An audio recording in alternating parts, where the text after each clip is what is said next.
everyone, and welcome once again to SALCC Updates. My name is Natalie Jolie Fanas, and it's a pleasure once again to be here to tell you all about the activities at the Sir Arthur Lewis Community College. And as usual, I have with me some guests, and it is always a great pleasure to have students. We can showcase our students and their talents.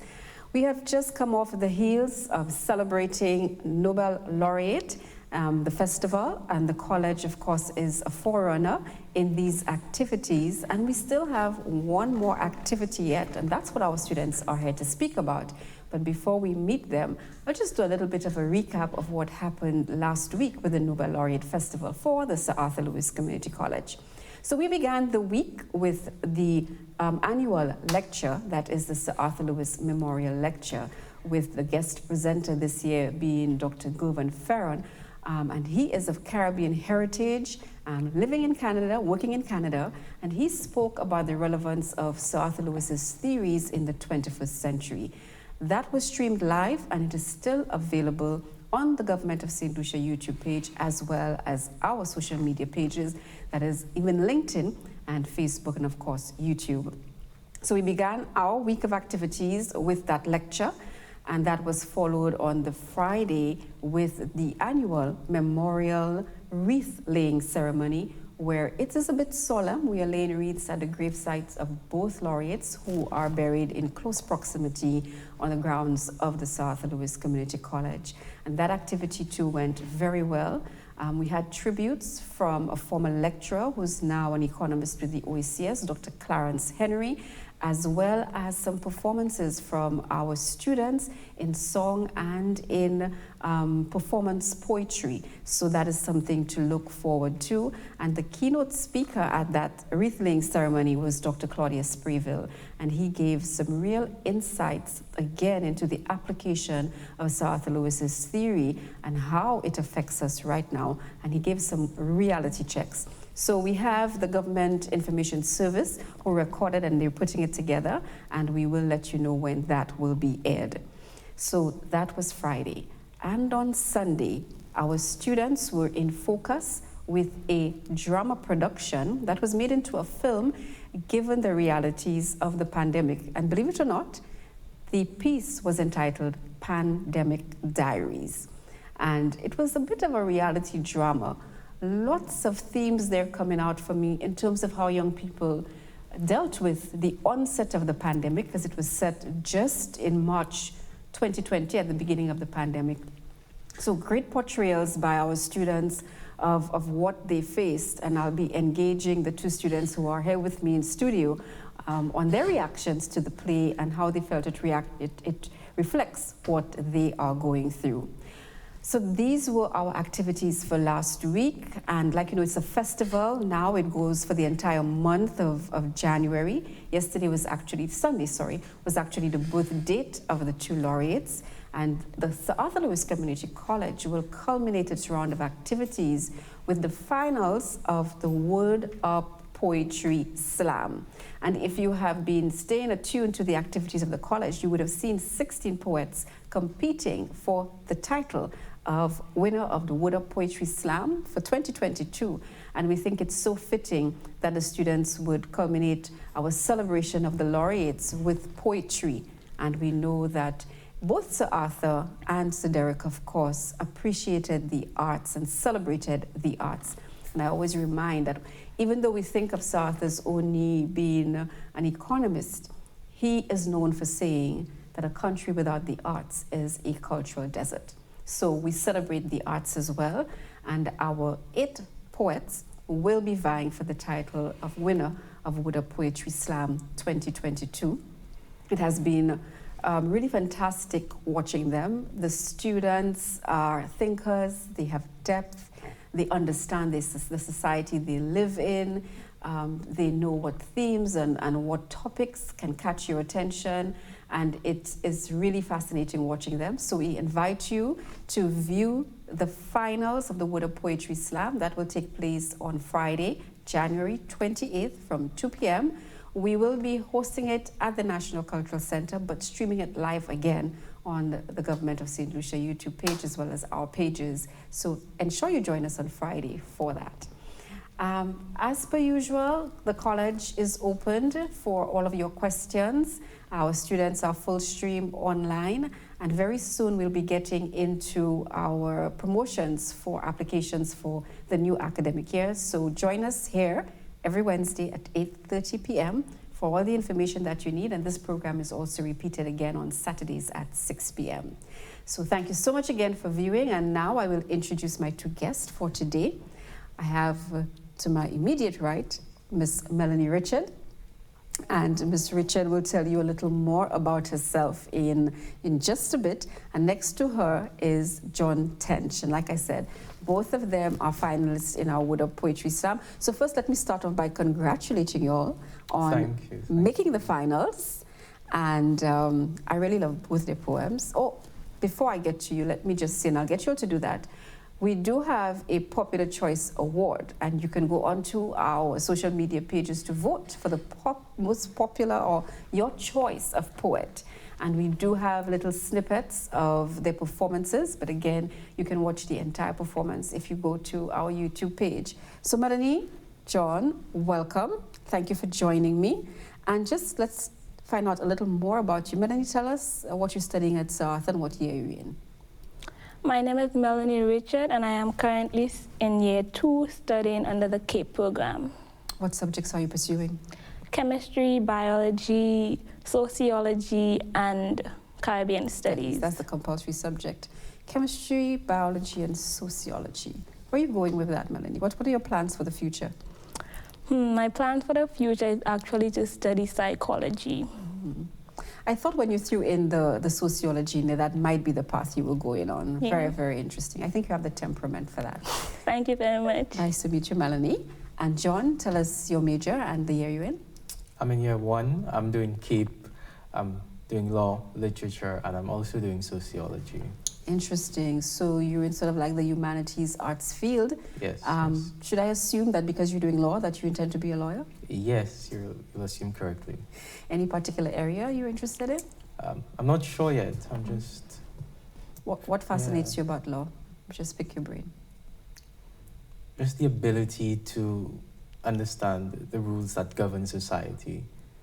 Yeah. And to be part of that, yes, developing that. Great.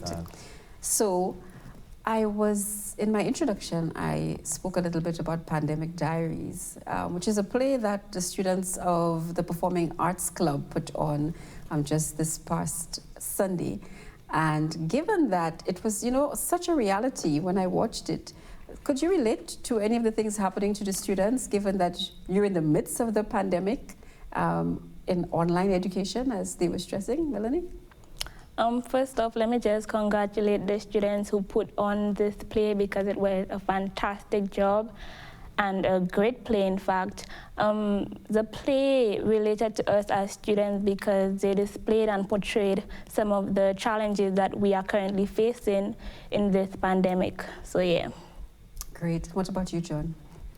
I enjoyed the play, yes. What really struck me was the portrayal of the transition from face-to-face learning to online learning. It really took a toll on teachers and students alike.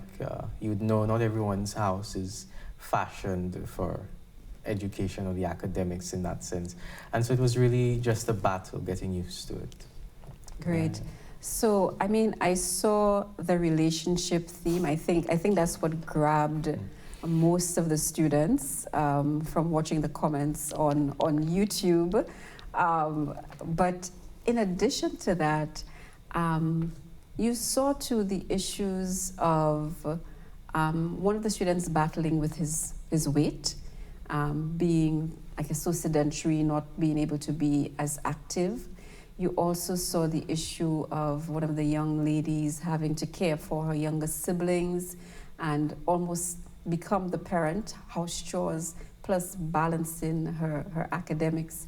I know if you're in year 2, so you wouldn't have started online. You've been online. You didn't have face-to-face at Sir Arthur. Not at all. At all.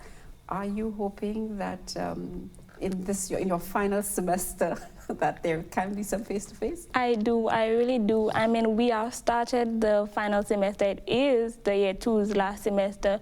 So I do hope in the upcoming months and weeks that the school can maybe arrange for us to have some face-to-face relations with our teachers. But you do have some through your chemistry labs, Well, right? chemistry and biology labs. Lucky you. At least labs are still on campus. What about you, John? Do you come to the campus face-to-face at all? We tried that once in semester one. We did that for 2 weeks, but it didn't work. It didn't work out. We had to go back online. Yes. Because of the spike in the cases. Yes. So we hope after this Omicron spike that we can have some measure of control and we can have you back on campus. So we're just about the halfway point already. I just want to give the audience just a preview of Pandemic Diaries. If you missed it, you will see here the trailer that was produced by one of the students, and you can, as I said, view on our YouTube page. So we'll take a short break right here, and we will see you back after the trailer. Mary? Mary, Mary? Mary, Mary. What? Manger ou pa we? What's your problem? Every time it's a food. I don't want nothing to eat.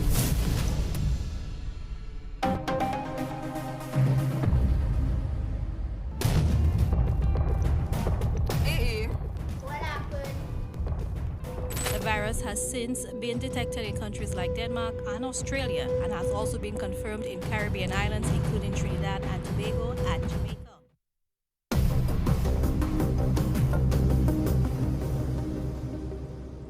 I love that boy. And he don't love you. Just now, Mary. I'll talk to you in a while. Avash man. Vash.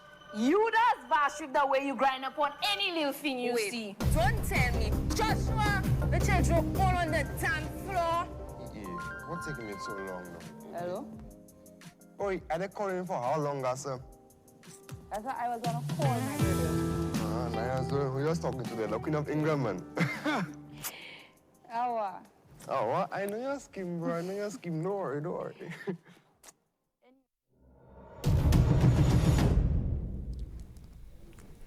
Welcome back to SALCC Updates. My name is Natalie Julie Fanis, and I am here with two of our students, one in year one, one in year two, male and female, so we have a really good balance.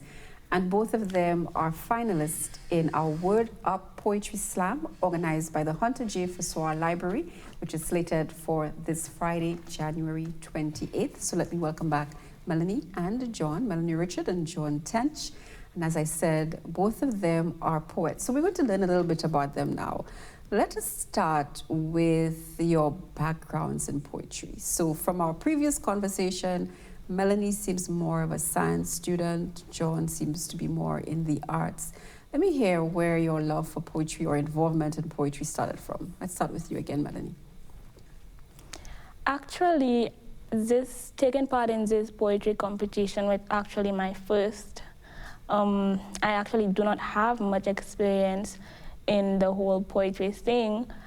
I started in Form 5 when we had to write, we were given the option to do something for our oral component for our English SBA, and I decided to do spoken word. So that was the first time I wrote anything relating to poetry I ever performed, and it was just for my classmates and my teacher. And I was given the opportunity again when the school decided to have this Word Up competition. So there I capitalized and took part in the opportunity. Did you use the same poem from your SBA? No, I wrote something completely different. Can you tell us the title of your poem? Currently? Yes, the one you want. My Dear Brown Skin Girl. We'll talk about that in a little bit. And what about you, John? What's your background in poetry? I liked to read as a child. I still do love to read. From a young age, I was exposed to poetry and literature and plays and Shakespeare with books in the house, and I'd read them. But I would say I really started writing when I was in Form 3. That was at the college. St. Mary's College. Yes, St. Mary's College. And I was doing literature. I did literature for CXC. And I just had a love for poetry, and I started writing. I never performed it. That was the first time. The competition would have been my first time performing anything that I'd written, but I had experience writing before. Yes, so I should have clarified it. It actually is performance poetry, Yes. the word of poetry slam that is. So nice. So tell me, when you first heard about the competition, what drew you to participate? Who wants to go first? John, you go first this time. At first, I didn't think anything much of it. I got the email and I said, I'll get back to it. And I didn't get back to it until the final day. That was the deadline. So I said, yes, I'm just going to go ahead with that. And truth be told, I hadn't read all the requirements. So I didn't know it was performance poetry. And then when we had the first meeting, I was also unaware of that meeting, and so I was late. But then I really got into the groove of it, and I enjoyed the experience. What about you, Melanie? Actually, when I received the email from the school, I just decided to sign up. We had to fill in an application. I did that, and that was it. Like, no second thoughts. No second thoughts. No. Great. So in terms of coming up with your concepts for your pieces, tell me how you went about that or what influenced that for you. Yes, go ahead, Melanie. For me, it was more like I saw it as a social issue in society that needed to be addressed. So I decided that I would go with the whole theme of colorism, and that's where my title came about, My Dear Brown Skin Girl. Tell us a little bit about that poem before we move to John. This piece is inspired by, accepting your color, and not only your color, but the appearance, the physical characteristics that comes with being a black person, being a black, brown-skinned person. I really love that concept. I've heard Melanie do it a couple of times, and it's one of my favorite pieces, and you can understand why. What about you, John? Tell us the name of your piece and what inspired it. The name of it is Real Pain, actually. To be honest, when I started out with the title, I didn't like it, but I never changed it, and I just kept it. What inspired it? I think it would be the part of poetry that just seems to take any random incident, any mundane thing, and just present it as this huge, big deal. And I would take influence from that, from Derek Walcott. He had an ability to just express the simplest things grandly. So I just decided to take that and decided to take an incident that happened, and I just exploded it and made it something of a huge deal. Can you tell us just a little more about the poem? Yes. It's kind of, I would say, about Netflix. Yeah, being logged out of my Netflix account. And that didn't happen in real life per se, but I wanted to capture this storytelling idea where something, anything, any simple thing can happen, and you could just express it artistically and make it something of a huge deal. Tell a story with it, essentially. Great. And it's interesting that you talk about Derek Walcott, because only this week, in looking at some of the profiles on him, the documentaries that have been done locally, that is what somebody expressed, that he had the ability, along with sculptors like Udovic, to take the mundane and make it something really special. So I'm glad that you were inspired by that, and I look forward to more artistic work from you in that case. So now you have your poems. The other aspect I think that I realized was quite interesting is that you weren't just thrown into doing performance poetry, that the Hunter J. Fassois actually created workshops and they put you through a process to lead you to that point of competition. Tell me a little bit about the workshops and the coaching that you got and how, it inspired you or assisted you in reaching the finals. John first. The first set of coaching that we got, we were together in a group and we had two coaches mainly, and truth be told, that was brutal. They really fashioned us and broke us and built us back up. But I understand why. They were telling us that poetry is not just about writing, it's very technical too. You need to be deliberate, you need to be strategic, you need to know what you're doing. And so they really wanted to put that attitude in us. And then we had our individual coaches. I am so thankful and grateful to have been mentored by Catherine Atkinson. She's a poet, she's a writer. And she really, I guess, showed me a new way, not really a new way, but she gave me new perspective when it came to writing. Very nice. What about you, Melanie? For me, the coaching sessions were great, actually. In the first slot, the first period, we had 2 coaches, like John said, and like he said, they were brutal. If your piece was not good, they would tell you that. If you needed to add something, they would tell you that. So they were very honest with us, and I believe that helped us because they would obviously have more experience.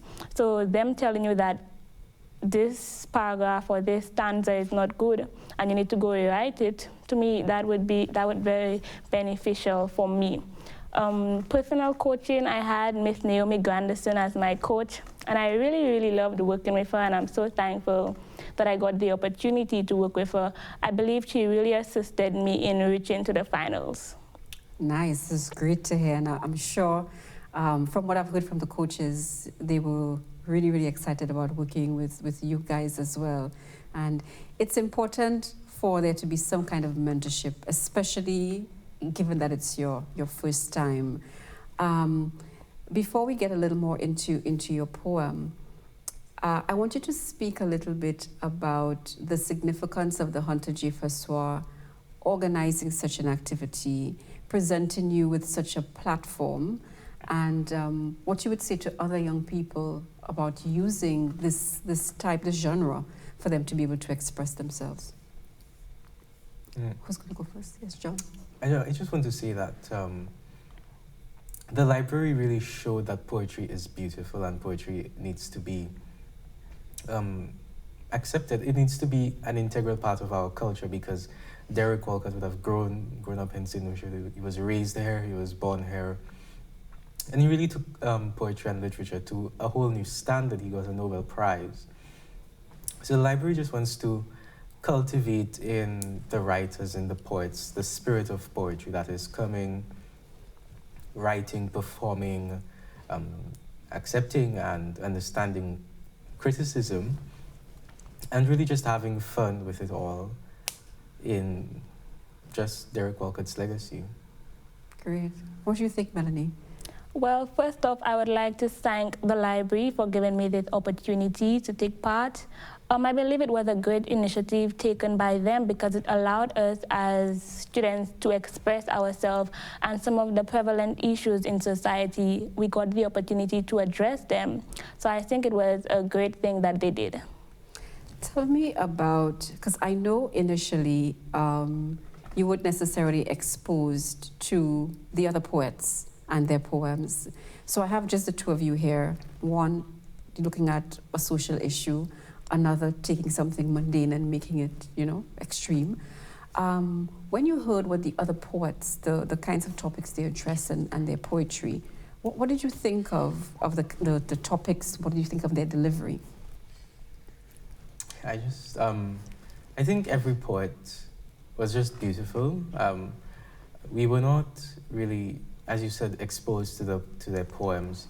And so being in a position where we could see, hear, listen to their performances, it was amazing. It was kind of motivating seeing that so many different people are tackling so many different issues and they're bringing so many things to the fore.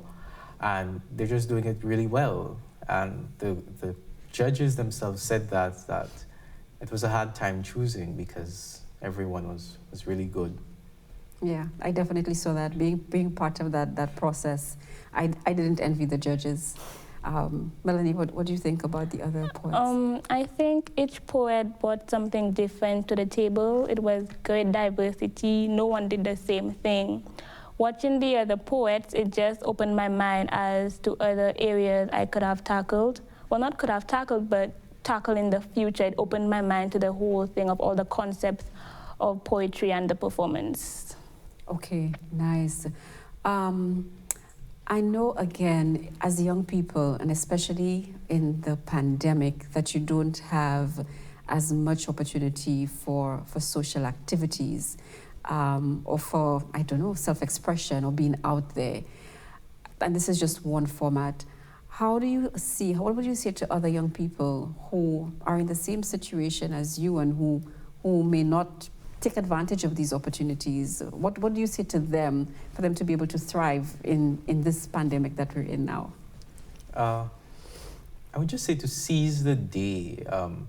I think this pandemic has really shown us that certain things that we hold dear can be taken away from us in an instant. And it's okay to be shy. Being shy is fine. Being reserved is fine. But seize the day, seize the opportunity. You might never know who you might meet, how much you might enjoy it. So just take that opportunity to do something great or just have fun. Having fun is important as well.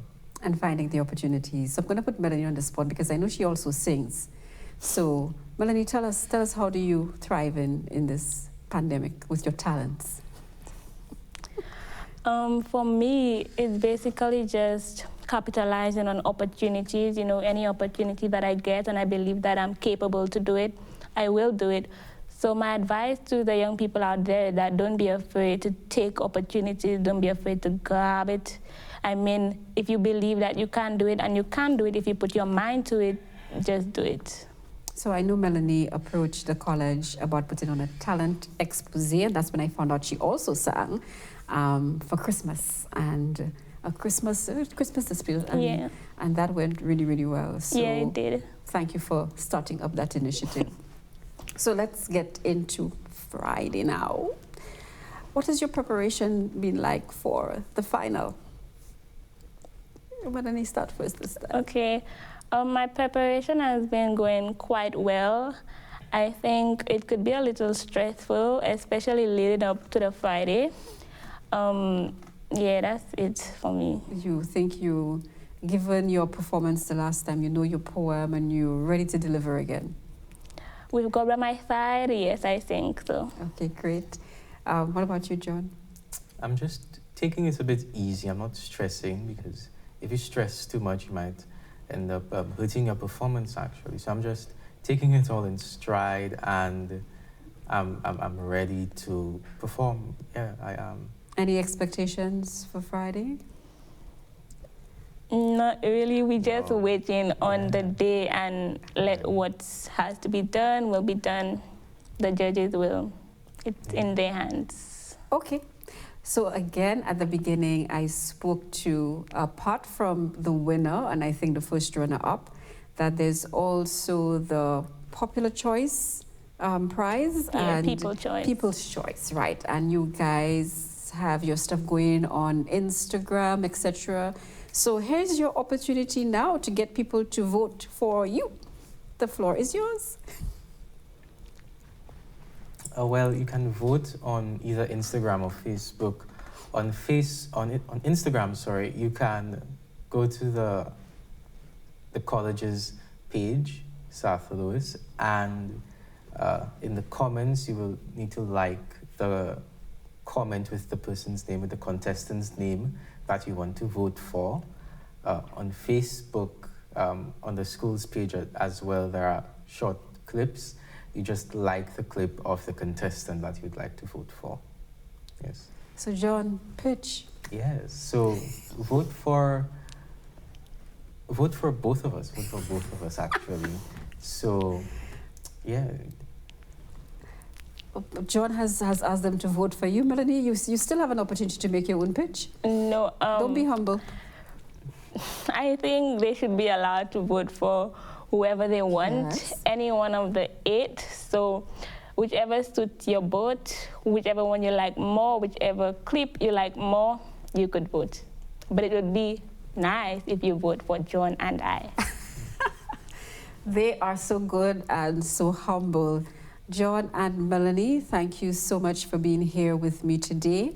I want to wish you all the best on Friday. I'm happy I'm not judging. And I'm banned from voting.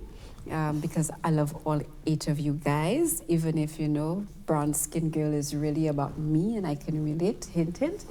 But I want to wish you all the best for Friday. Give it your all. I think that you'll have done that. And all the best with your academics as well. So continue with the balance. And I look forward to bringing your performances to our audience next week. So on Friday, January 28th at 2 p.m., we will be live from the Cultural Center with the finals of the Word Up Poetry Slam, streaming on the Government of St. Lucia YouTube page and also the college's page. If for any reason you can't take it live on Friday at 2 p.m., you can always go to our page afterwards to see who the winner of the Word Up Poetry Slam 2022 is. It's really been a pleasure being with you here with our students. I look forward to seeing you next week, Wednesday, at the same time. Thank you so much. My name is Natalie Jolie-Vanas. See you next week.